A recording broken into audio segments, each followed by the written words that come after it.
There's no pressure of like, this song has to be big. It's like, let's actually make cool art and then just see what happens, but also not hinge everything on a single song. Let's build out the world together.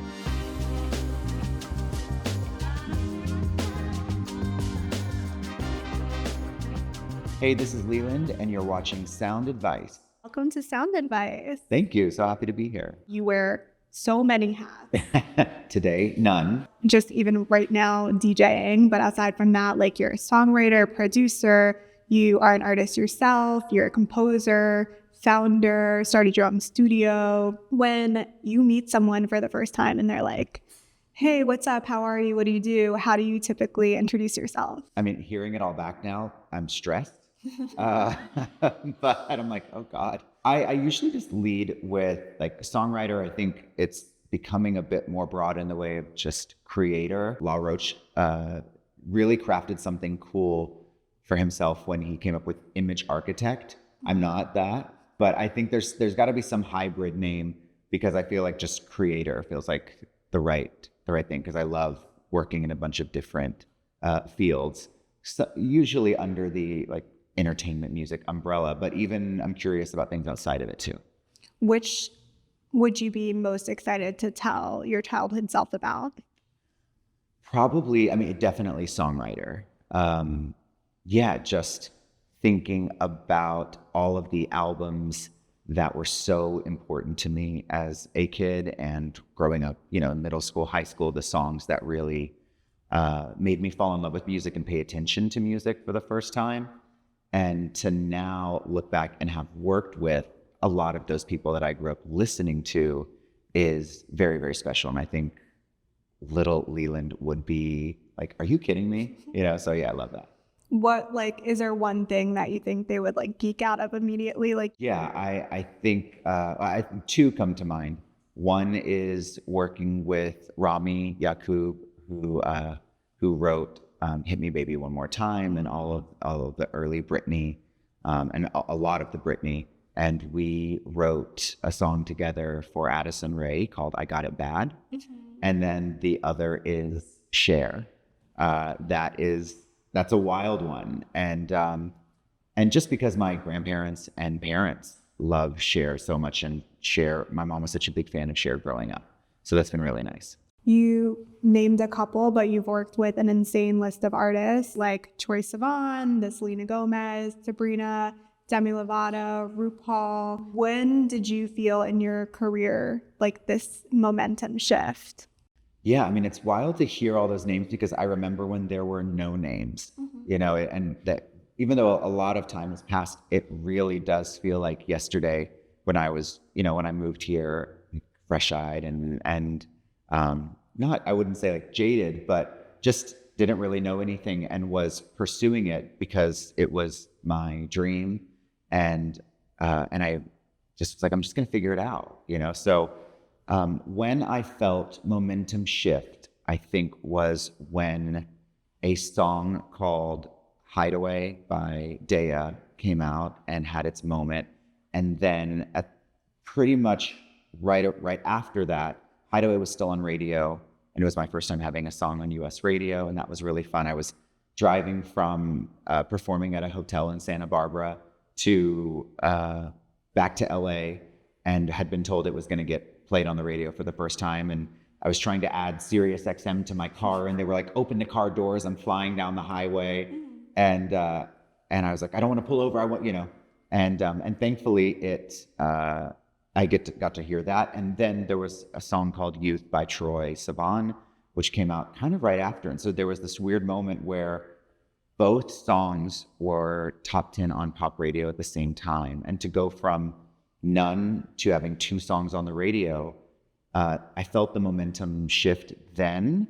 And it was around that time that I thought, I'm so lucky to have had two big songs with new artists, with debut artists. And I want to now prove that I can write a song that will, and pitch it to an artist that's been around for a minute, that's a big artist, and try to get my way in through the song as opposed to like being in the room with the artist.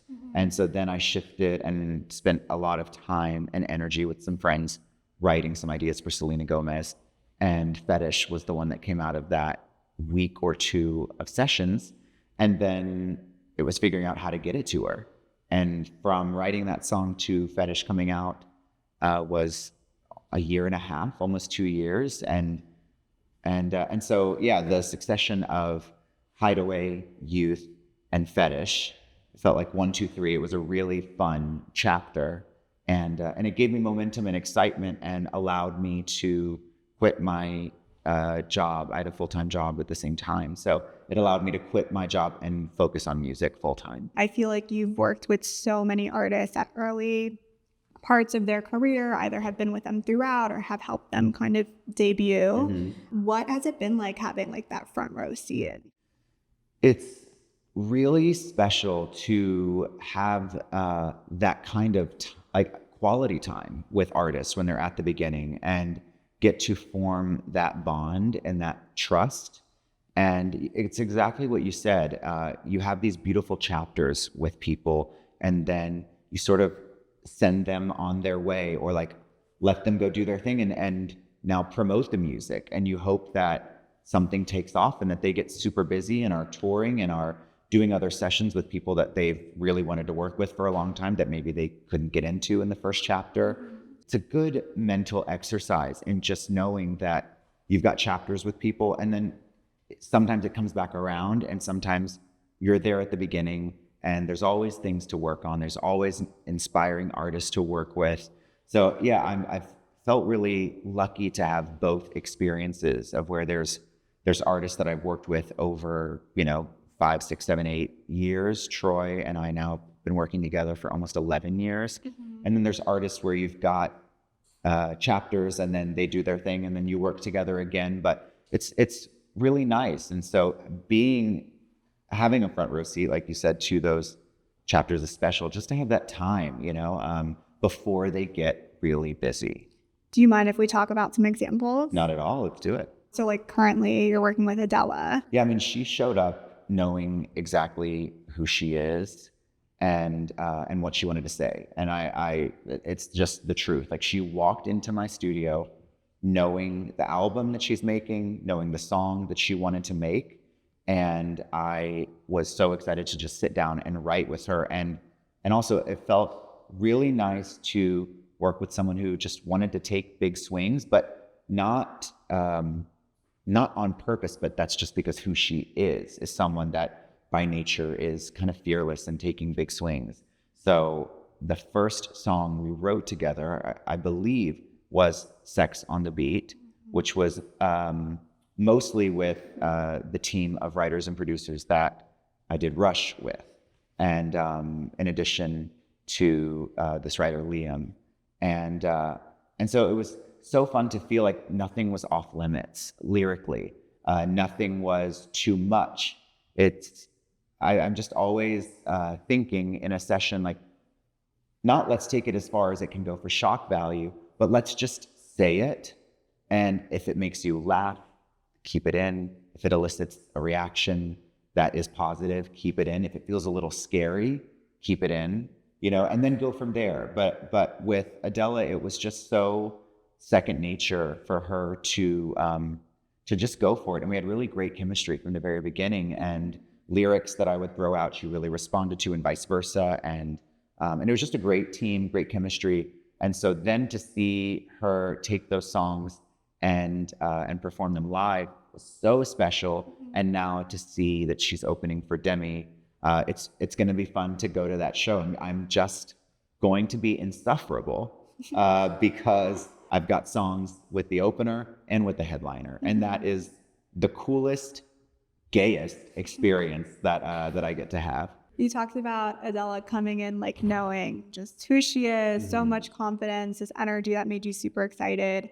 For a rising artist who wants to work with you, what advice do you have in terms of like coming into that first session? Yeah, I mean, I don't expect every artist to be like ADÉLA. And I also don't think there is necessarily a right and wrong way to come into the studio. I also love working with someone that is like, I don't know yet what type of sound feels right to me, feels authentic to me. Let's explore. I love exploring too. And I also love sending references and putting together playlists and exploring sound with an artist that may be like too busy doing something else, whether it's like acting or something, and being like, just like, help me, that's also really fun to sort of have a blank canvas and get to figure it out together. But I would just say, yeah, come to the studio really open, like open-minded, not scared to try things, not putting yourself in a box or putting me or any of the other collaborators in a box. Just show up really, really open and try things. That's kind of the vibe. That's the energy that I respond to.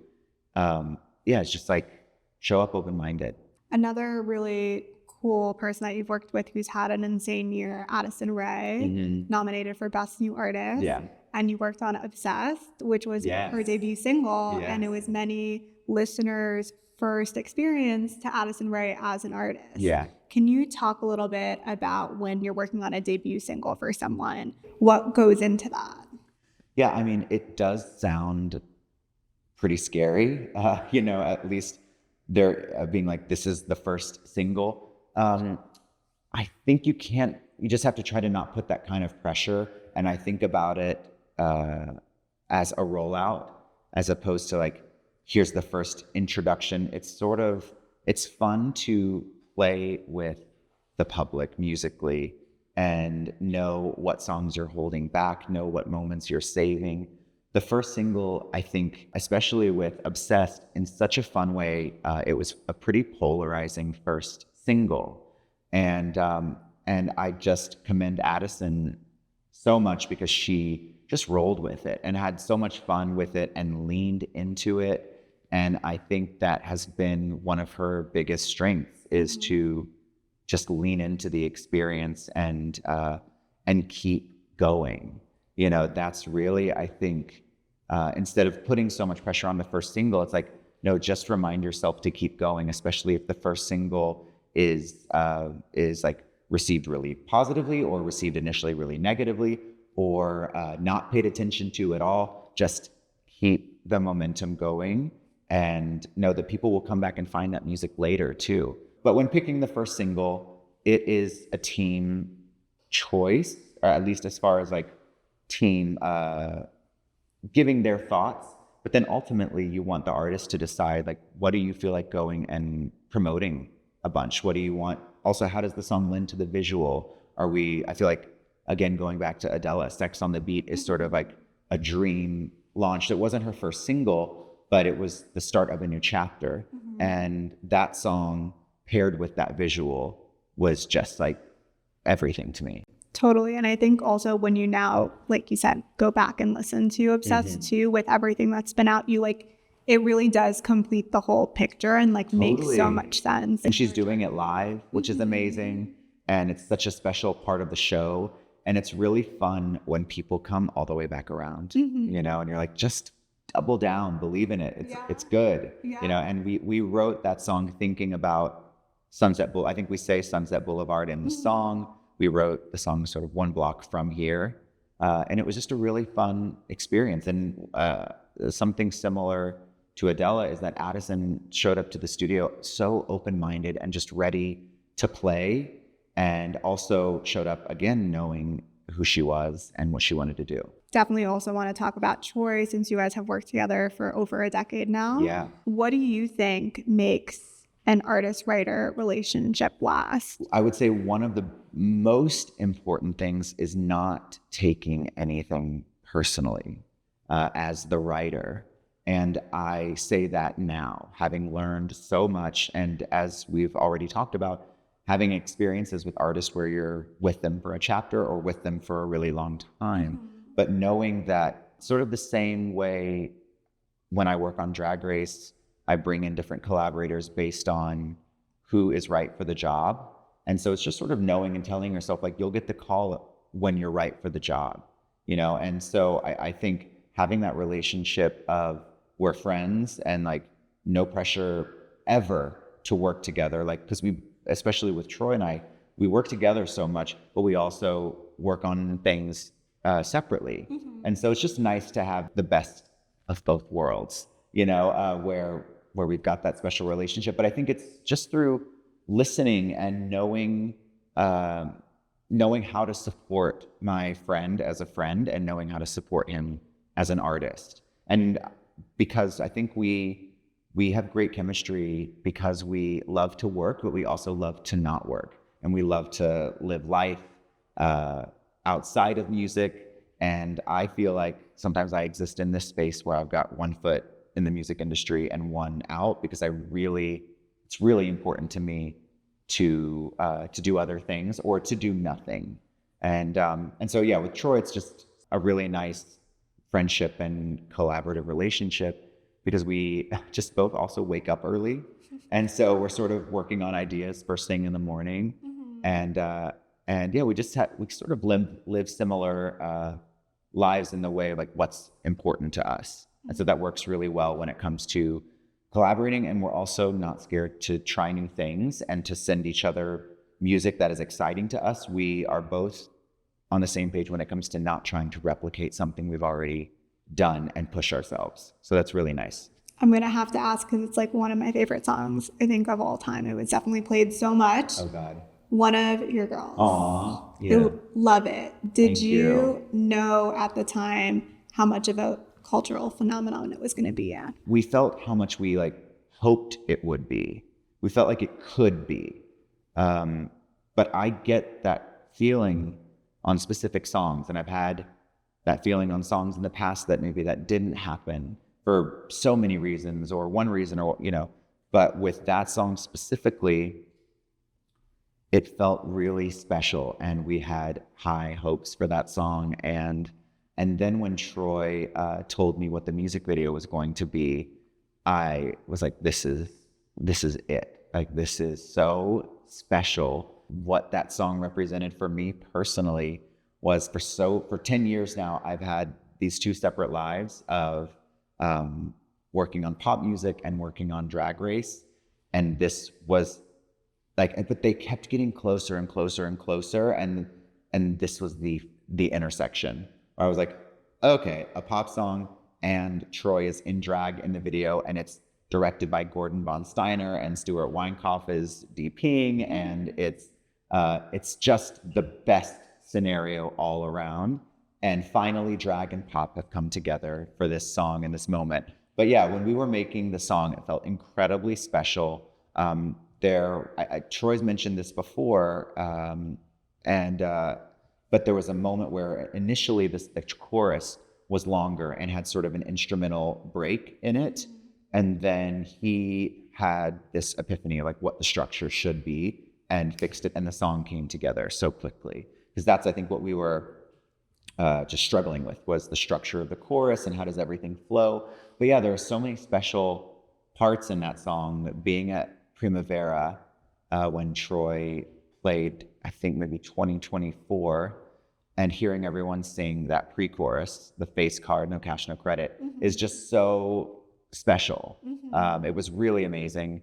And then that song live is just, yeah, so special. I think every time I hear that song, I feel like it makes you feel all over each time. It's such a special song. Thank you. His voice is so good, and that his tone is so good too, that the verses, just right from the start, it feels like he's like locked in. You also talked about this being something that brought your two lives together. Can you talk a little bit about what you meant by that and what your time on RuPaul's Drag Race has meant?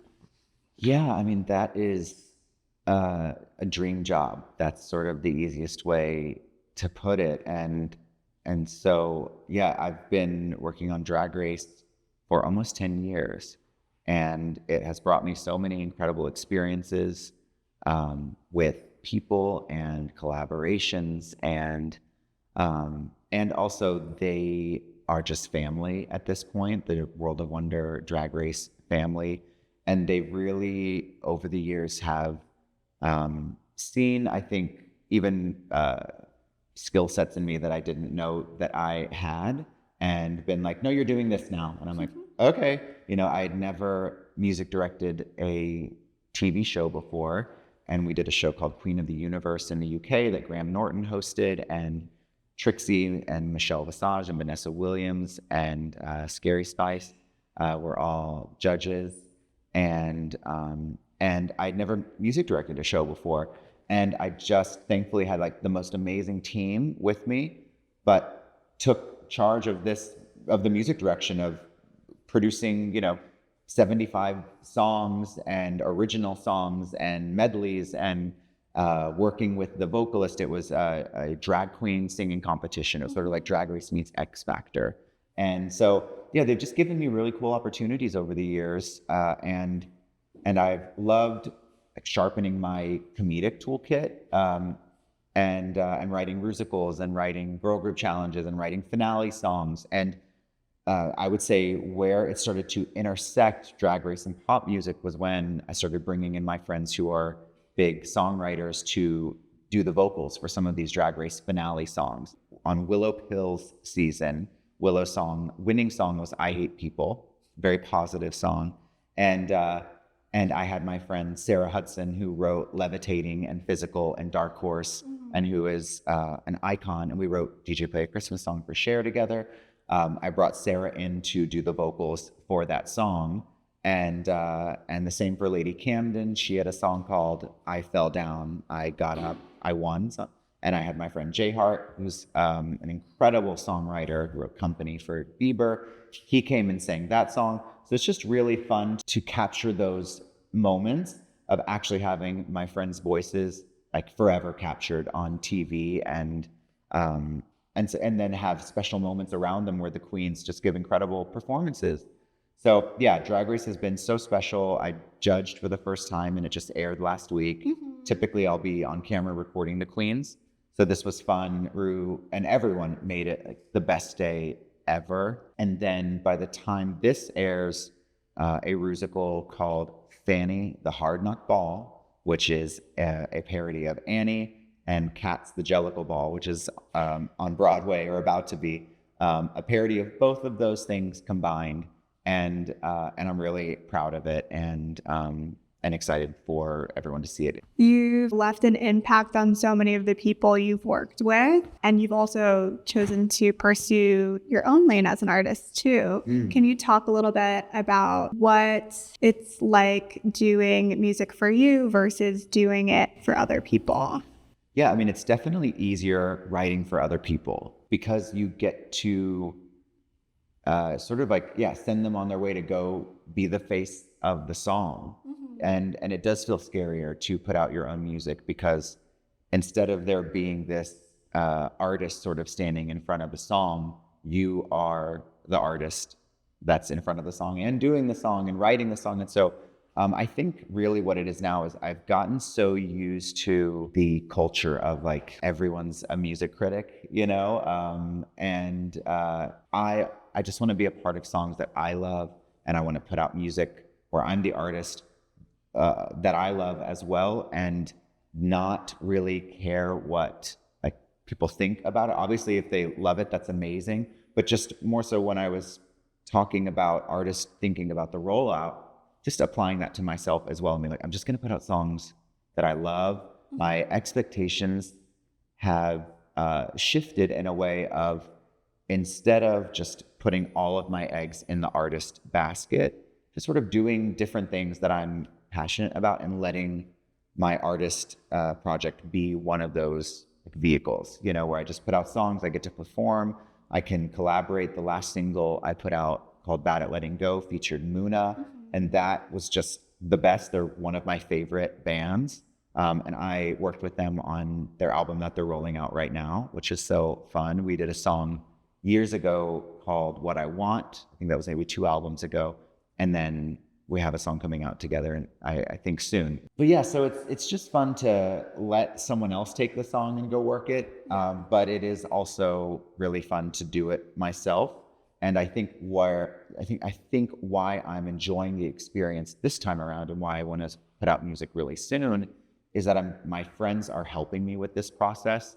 And so there's no pressure of like, this song has to be big. It's like, let's actually make cool art and then just see what happens, but also not hinge everything on a single song. Let's build out the world together. So I think the way that I view it has really changed and allowed me to have more fun in the process. Are you working on anything that you're very excited about for yourself right now? Yeah. After Troye and I finished Something to Give Each Other, I was like, okay, let's do some songs for me. And so Troye, myself, and our friend Peter Thomas did a week of songs for me, and got one called I Can Just Tell that I'm really excited about. And it's a song that Troye and I actually started writing when I was staying with him in Australia. And every morning we'll go get coffee.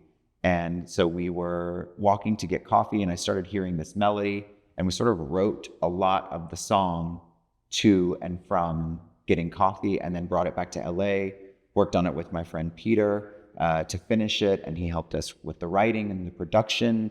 And so, yeah, I'm just sort of putting the pieces together right now. It's fun to think about artwork. It's fun to think about performance videos. But now I feel like I've got the song. It is mixed and mastered. So now it's just creating the world around it. And then we've got more songs that I'll roll out this year too.